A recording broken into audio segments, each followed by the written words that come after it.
Here is my take on torquing and retorquing the 3sgte ARP head studs, plus some new information that affects the torquing procedure that you don't want to miss. In the first section here, I would like to cover the initial head torquing, plus the washers that we need to use, the sequence, and then I'll share one of my nerd habits. Keep the same studs with the same nuts with the same head locations. Okay, a quick word about ARP studs and the washers that come with kits. You may have come across the recommendation to use the OEM washers. It's for good reason. It's completely scientifically correct. Use the OEM washers. Let me explain why. The washers that come with these kits, that is, at least in my experience, even till today, I picked this up just yesterday, 3sgte, and the kit number is 203-4204. It's 60 foot-pounds is the torque recommendation. And but the washers that come with the kit are still undersized. What does that mean? It's pressure distribution. You go with a smaller washer and you are putting that same foot-pounds of torque across a smaller surface area. The ARP washers are only about 74% of the surface area compared to the OEM washers. Well, you may think that the smaller washer gives you greater pounds per square inch because it's going into a smaller washer, so more pressure is good, right? Better, right? No! It's not good at all. It's the opposite of good. What's happening is the washer, that little ARP washer, is not really a washer anymore. It's a penetrator.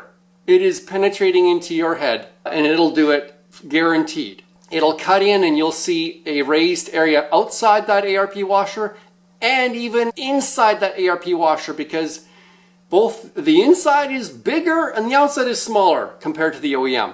Overall, the clamping force holding that head to the block is the same no matter what washer you use. 60 foot-pounds is going to be the same from a bolt perspective or from the stud perspective and from the nut perspective. The problem is, over time, as those little ARP washers dig into the aluminum, you're actually going to get less and less and less pressure holding that head onto the block, or inconsistent, and that can create your head lift. So that's something that we want to avoid.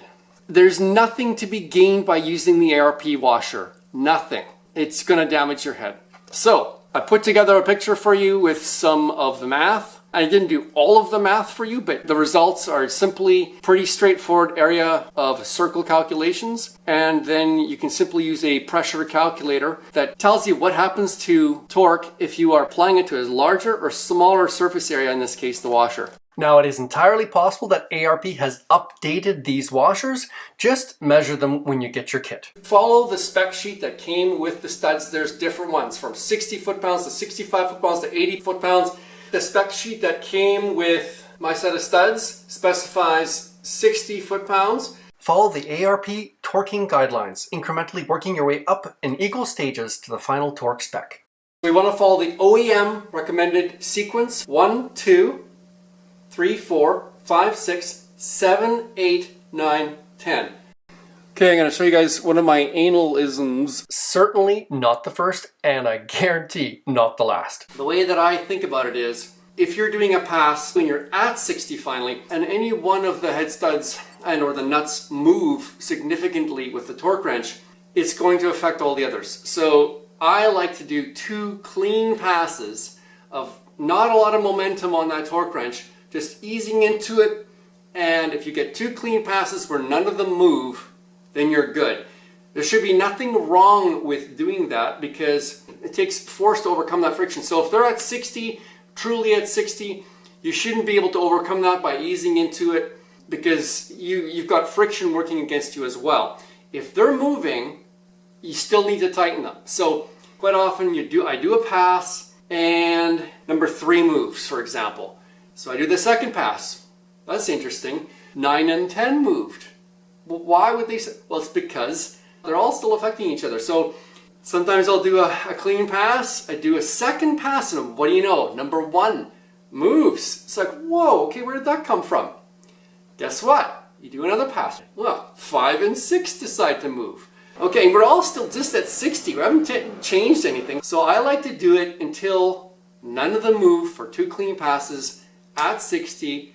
Then I know they've all stopped affecting each other and everything is at least 60.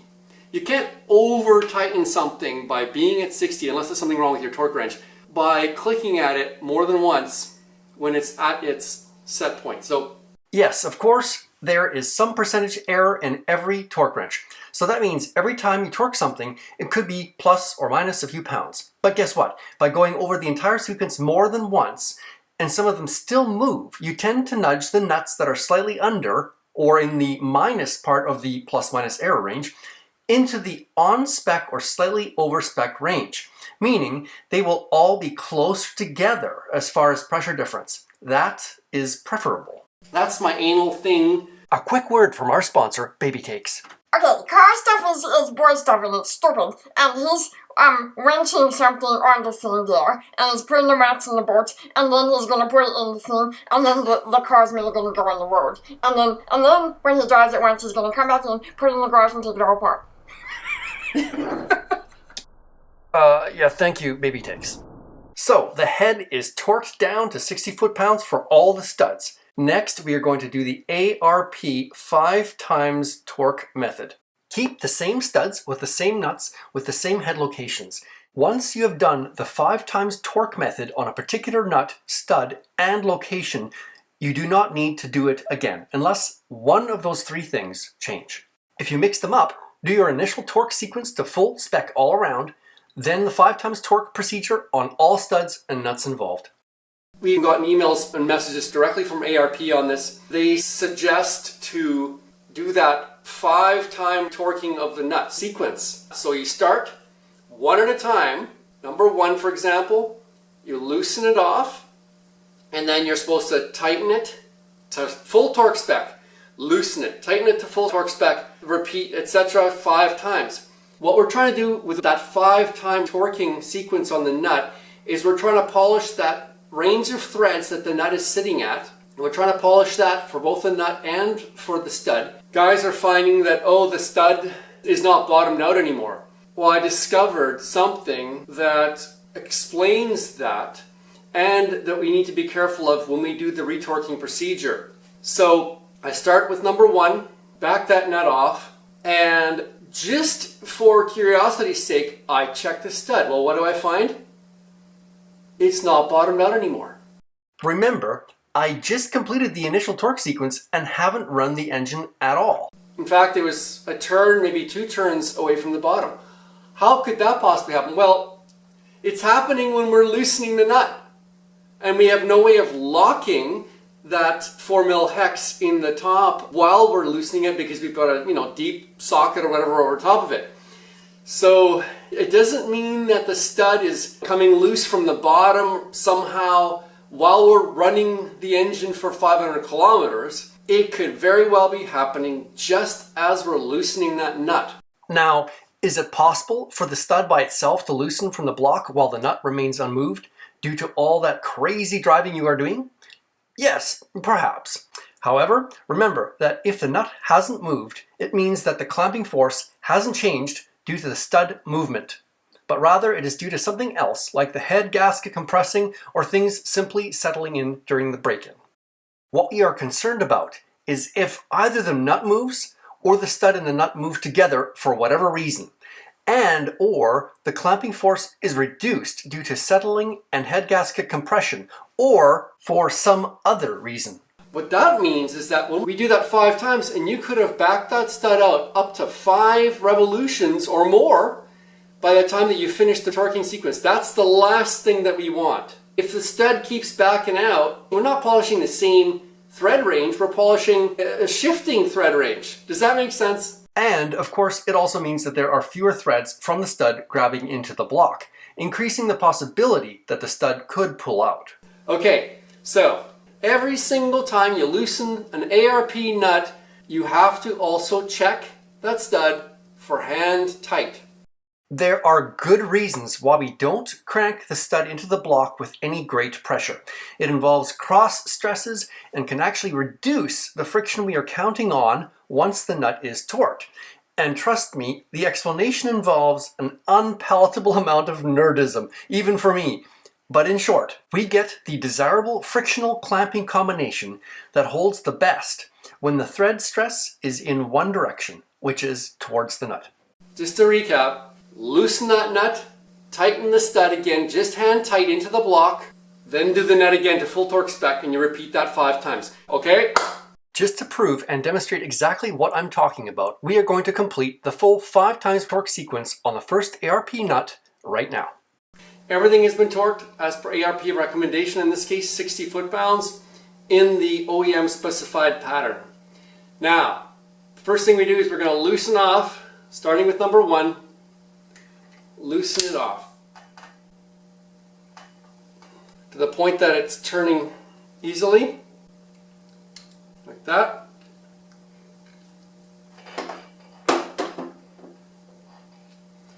Then we check the stud, and it is loosened a little bit. Almost no pressure here, just basically hand tighten it in like that.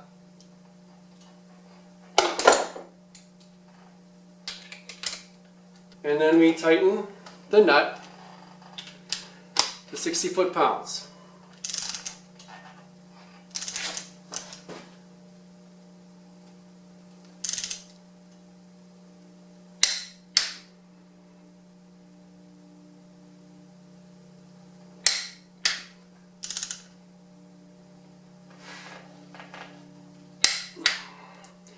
There's 60. Then we loosen it off again.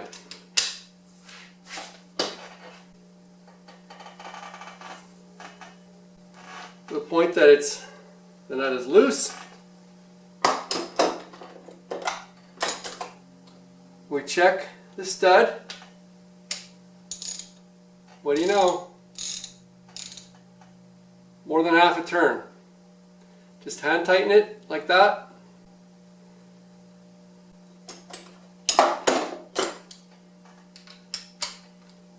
And we retorque.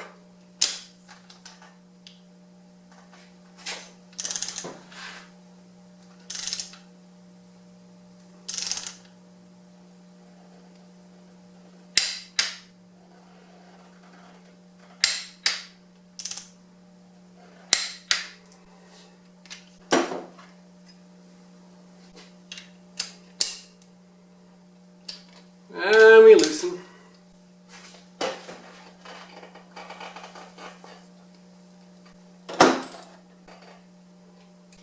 Check the stud. That one was almost a full turn. Snug it in. Just a little bit there. And we retorque.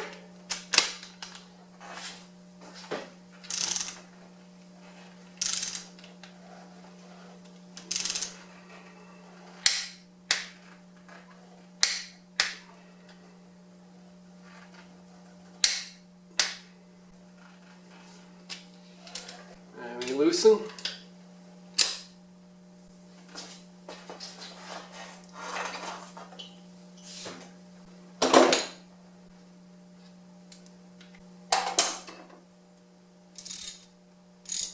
About a third of a turn that time.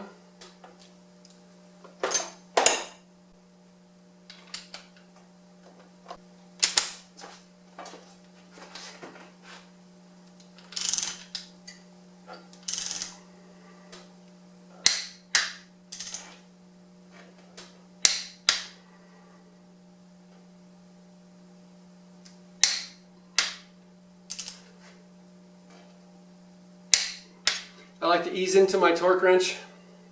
I think it gets more consistent results.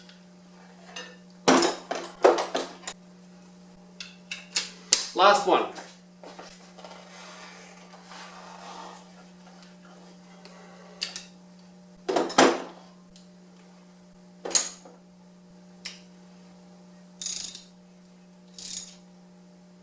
Maybe a quarter turn this time. Snug it in.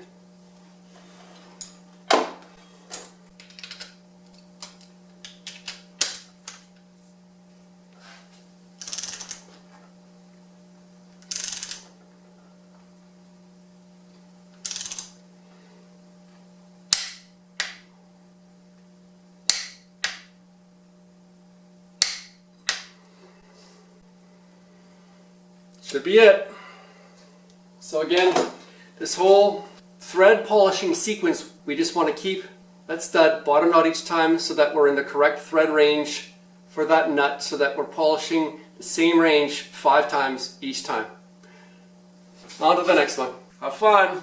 What I want to focus on is retorquing the studs nuts after a break-in period, 100 kilometers, 500 kilometers, 100 miles, 500 miles, before really getting into it, boosting, etc. This is done one nut at a time, loosening it, removing it, cleaning it, relubing it with ARP Moly Lube, putting it back on, and then tightening it back down to full torque spec. The purpose of this one at a time method is to preserve the current clamping force on the head gasket and the way that everything has now settled in place with the least disturbance possible. So we want to follow the OEM recommended sequence for retorquing.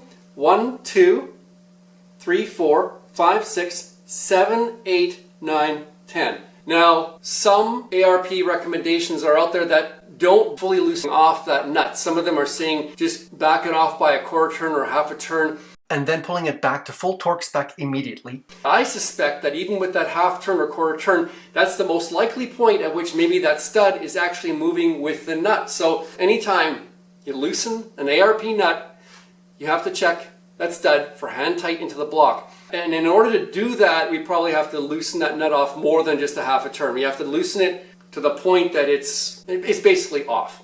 Because otherwise, that nut may be preventing that stud from tightening down to the bottom of the block. And since the nut is loose, there is no reason not to remove it, clean it, and re-lube it with ARP Moly Lube.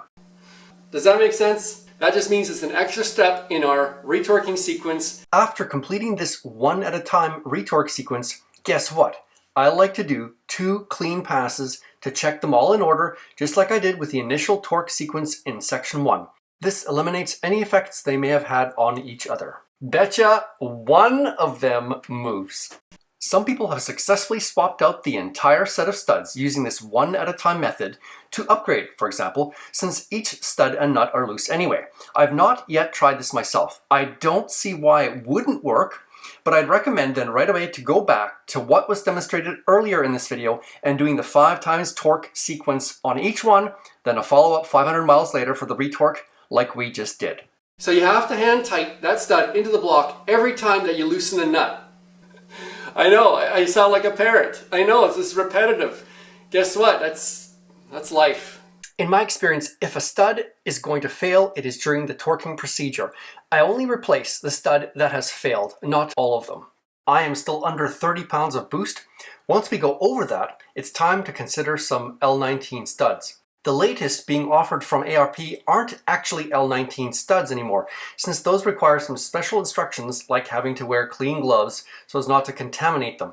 The new kits for high boost applications are called CA625 or Custom Age 625s, and they get torqued to 80 foot-pounds. Okay, a quick way to check whether a stud is still good. If you're suspicious about it at all, if the torque wrench felt funny or you think you over-torqued it, you want to check it out, this is one way how.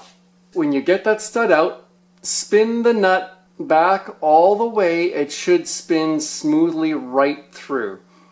That is the quickest, easiest way to check if the stud is still good. You can do measurements and other things, but this is a surefire way. Those threads will detect it. The nut should also be nice and snug. There should be like no wiggling around and should really have no play. If it goes on smoothly the whole way, that stud has not stretched. If it has a sticky spot or if it just stops altogether, replace the stud. Check the threads on both ends of the stud. The thread sections are the most likely areas that they will fail. Measure the shaft for any thinning. These are not supposed to stretch. A shout out to all the boys from the MR2 Owners Club web board that contributed to the gathering of this information over the years. Check out these other recent videos wherever they are. Like and subscribe. Ciao for now.